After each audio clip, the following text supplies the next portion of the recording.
Maya, good morning. So we're in the new year. We've come through the holidays. We've made those resolutions to be better with our money. How do we actually put this into action?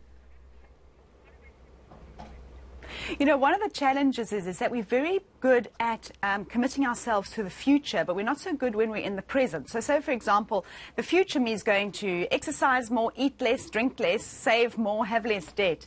But when it comes to it, and you're actually sitting at dinner, you're going to overeat, or you're at the shops, you go and buy something you're not supposed to. So this is something called present bias. And psychologists say that this means that we put more value on today and our today happiness than our future happiness. So the best way to handle your New Year's resolutions, especially around money, is to commit to those great goals, but put it in such a way that's very hard to undo them. So make it such that, you know, you've committed and now you've got to it's a schlep to kind of undo them. So for example, say you want to get rid of your store cards. You say, this year I'm going to close all my clothing accounts. Take out those cards and actually cut them up, because now you can't go and use them. It's a hassle to go and apply for a new card. Those cards are cut up. The next step is you want to accelerate the repayment so that you can pay it off quicker. Set up an automatic payment from your bank account into that store card with a little bit of extra than you owe every month, so maybe an extra 100 or 200 Rand a month, and make sure that that leaves your account the day your salary hits or the day after, so you're not spending that money on other things. So that's one way of kind of committing yourself to a debt repayment plan that, you know, you're not going to start slipping back into spending it again because your cards have been cut up. And of course, when that debt is finally settled, please close the account. That's the other part of it. And then on the savings side, you can do a similar thing where you start an investment and you have a debit order that goes into that investment every single month when the salary hits the account, so you can't spend the money. If you have already existing investments like a retirement annuity or a tax-free savings account, tick the little box that gives an automatic increase of 10% a year. So that just automatically every year your contribution increases by 10%. Again, what you're doing is you're committing to something in the future that is a little bit more difficult to undo when the time comes. And another really great one is to go to your HR department and say, when I get my raise later this year, I want to increase my contribution to my retirement fund by 2 percentage points. So what that means is, say, for example, currently you're contributing 10% of your salary towards your retirement fund. Tell your HR you want to make that 12% when your salary increase kicks in.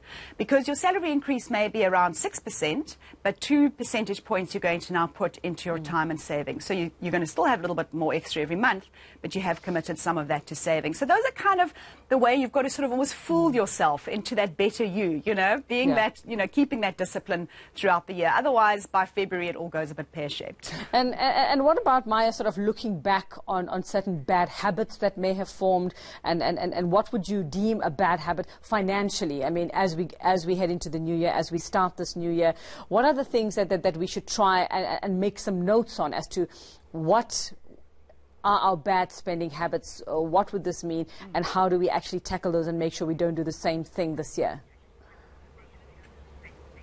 Just keep doing the same thing. So that's, I think, first of all, a really good one. And I always talk about writing up a budget. But what's a really good idea is to take out your bank statements from the last year, or even if you don't have the energy for the last year, even just the last few months, and saying, what did I spend my money on? And you're going to start seeing things where you say, I don't even know what I was spending there. I don't even remember spending that money. And I think one of the bad habits we have is what I call unconscious spending. So start being more aware and more conscious of your spending, and start actually noting and writing down what you're spending your money on. And I don't know about you, but I always use diets because as women we relate a lot to this. But, you know, if you're on a diet, a dietitian will always tell you to write down what you've eaten. And, you know, when you eat that muffin, you don't really want to write it down because somehow then the calories don't count. But that's what it makes you do. It makes you reflect on what you're actually spending. So that's one of the ways to also try and counter those bad habits. Of course, I'm a big fan of leaving the credit cards behind when you go shopping, because I make those same mistakes. Everybody does if I go with my credit card shopping. And other bad habits is taking on debt. That's one of probably the worst ones. And in fact, we're running on Money Matters now in the new year some great tips on how you can save ahead and rather than take on debt.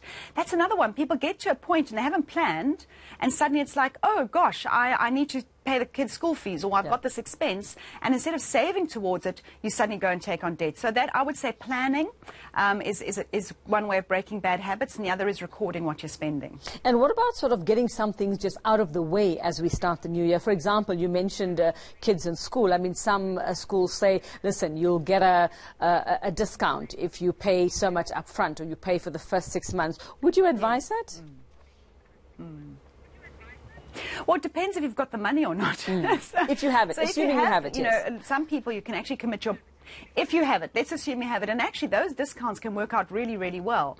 They can be anywhere sort of 5, I've seen actually up to 10% for some schools, especially if they're schools that struggle to get the fees in. So definitely, if that's a 5%, pretty much a 5% return on your money, if you think about it, and also then it's out the way. Then you don't have to worry at the end of every term whether you've got the money or not. So definitely, I think there's a discount opportunity there, and it's just one of those bills that's now been ticked and paid for. So I think certainly those opportunities.